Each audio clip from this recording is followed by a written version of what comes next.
тантанаҳои наврӯз на танҳо дар дохил балки дар хориҷи кишвар низ бо шукӯҳ шаомати хоса идома доранд.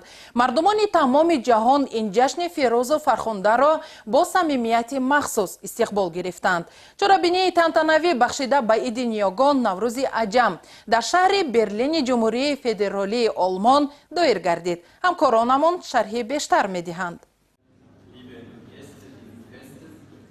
бо ташаббуси сафорати ҷумҳурии Тоҷикистон дар Олмон ва кишварҳои ҳавзаи Наврӯз дар яке аз толорҳои фарҳангии шаҳри Берлин ҷашни байналмилалии Наврӯзро бо шукӯҳу шаомати хоса истиқбол гирифтанд. гӯшаи фарҳангӣ ки иборат аз маводҳои таҷассумгари фарҳанг ва тарихи миллӣ, дастурамалҳои таблиғотӣ доир ба кишвари сеюҳии Тоҷикистон ва намунаҳои ҳунарҳои дастии мардумӣ буд, ба чорабинӣ зебогии дигаре зам намуд.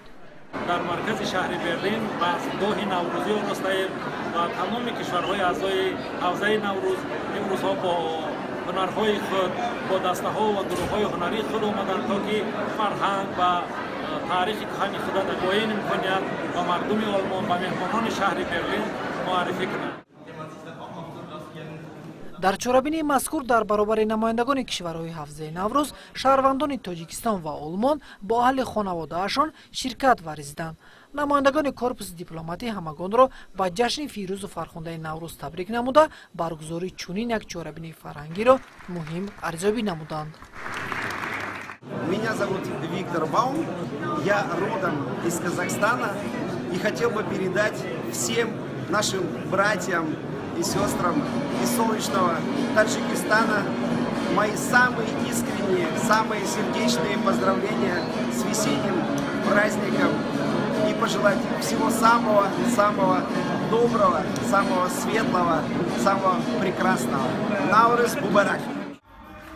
таври масъулин изҳор намуданд, интизор меравад бо ташаббуси сафорати Тоҷикистон дар Олмон давоми соли ҷорӣ дар кишварҳои Олмон, Полша ва Чехия чандин чорабиниҳои гуногун баргузор гардад.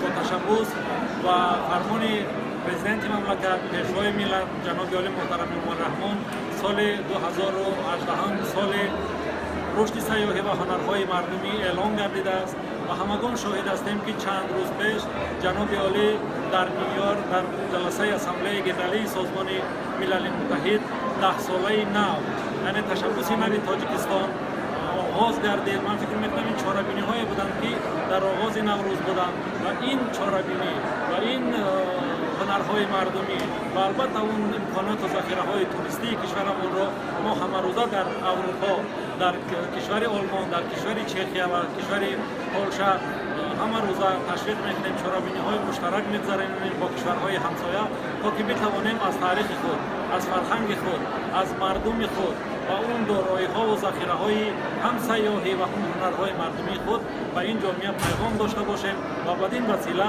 кишвари азизи худ Тоҷикистони ҷоноҷони худро муаррифӣ намоем. ҳар давлате аз кишварҳои ҳавзаи Наврӯз барномаҳои фарҳангии худро дар чорабинии мазкур пешкаши ҳозирин намуданд. аз ҷумҳурии Тоҷикистон бошад, оҳангсоз ва овозхони шинохта Тобиш Ҳилолӣ бо чанд таронаҳои дилнишин хотири ҳамагонро шодбош намуд.